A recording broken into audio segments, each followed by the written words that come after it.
When it comes to point and shoot and compact cameras, I'm not usually a big fan of cameras with zoom lenses.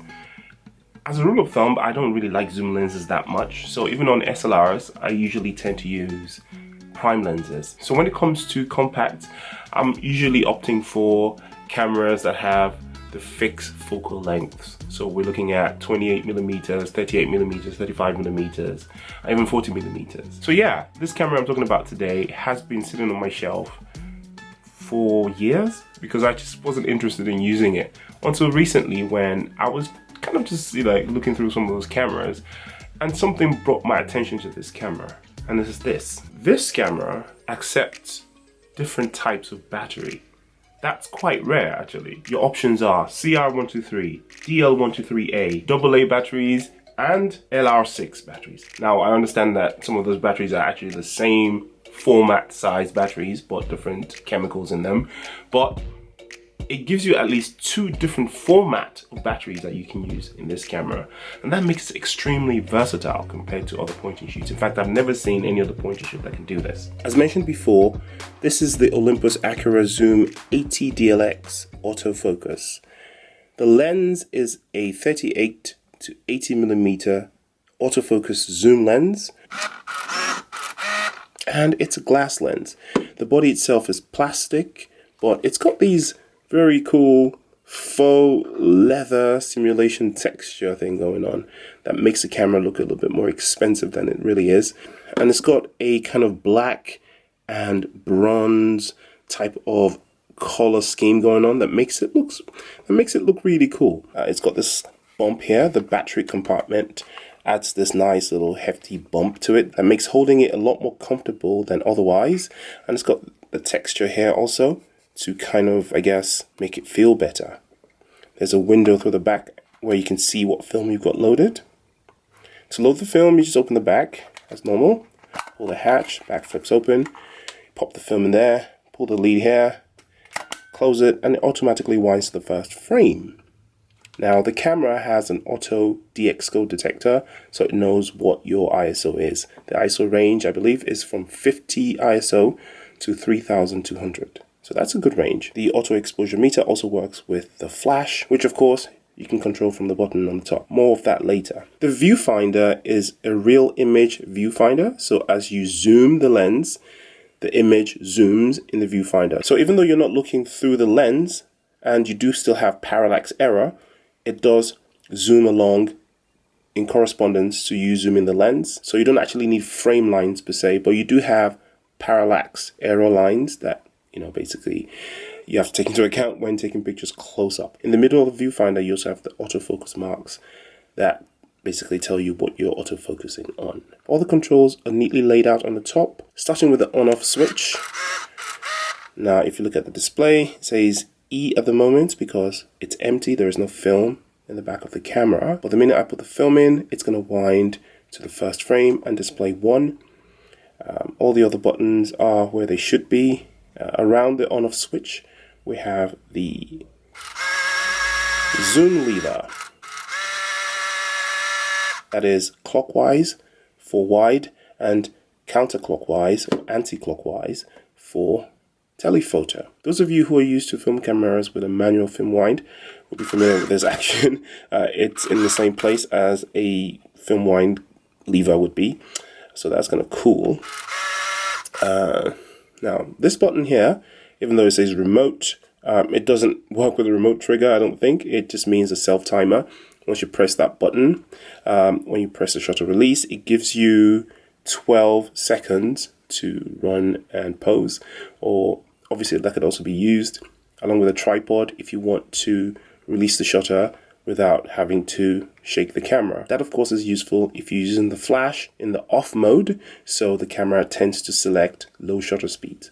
Talking about the flash, you control that with this button here. It's got many modes, including auto, auto S, off, and filling.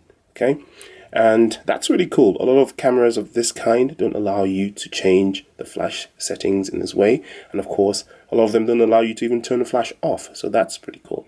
Now if you look here, it says quad state mode, and right now it's off because I haven't got any date set, so when I take pictures it won't appear on the photo. But if you want your date to show up on your photos, you can set the date using these two buttons here. When the camera is in the off setting, the lens is covered automatically by this lens cap, and when you switch on the camera, it pops open. So I decided to give the Olympus Infinity Accura Zoom 80 Deluxe a spin. That's a mouthful.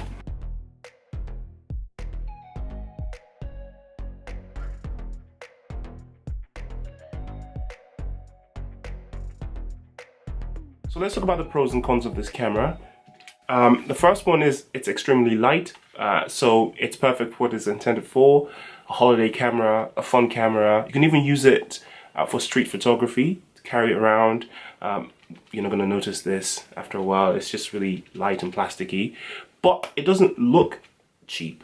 So it doesn't look flimsy. It looks well built for what it is, but then it's an Olympus, so that's to be expected, I guess.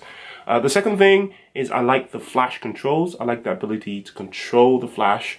A lot of cameras don't allow you to turn it off, let alone set fill-in and all of that sort of stuff. The third thing is the battery, which I think is the big one here. The ability to use different types of battery. And finally, I really love the lens. I was pleasantly surprised by this lens. I mean, I wasn't expecting much from it. It's an f4.5 and it's f8.9 at the telephoto max, which is kind of weird. I've never come across f8.9 before. I assume it just works like an f somewhere between f8 and f10, I guess. I think the lens is a little bit sharper at 38mm, but from the photos, I mean, you can't really tell that much of a difference unless you look closely enough. I'm pleasantly surprised by the lens on this camera. So not all zoom lenses are bad, apparently.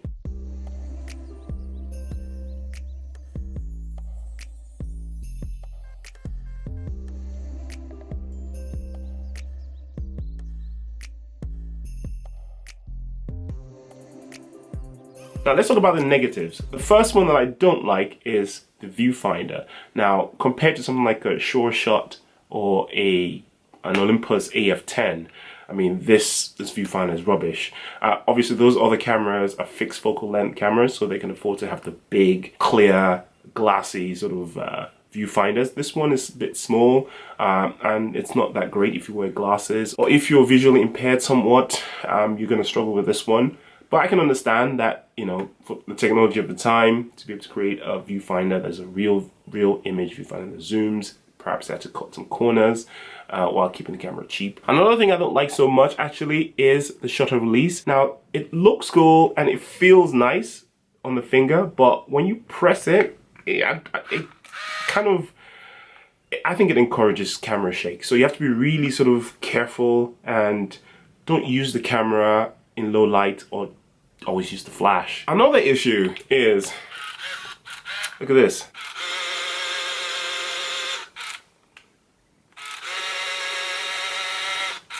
That just takes too long for me. Going from the minimum focal length to the maximum focal length, that just takes too long. I know it's a cheap camera and most other cameras of this class probably take that long, but because I don't like to zoom anyway, I just ended up using this camera at that 38mm focal length and zoomed with my feet. A sub issue is the fact that also there is no information on the camera as to what zoom you're at. So some other cameras will tell you as you're progressing, if you're zooming say from 38mm to 80mm, it'll tell you when you hit 50, or there'll be some kind of marking on the camera, on the lens itself, or some kind of distance scale. All that is missing from this camera. It's quite a shame. I think they could have included that kind of information in the display panel.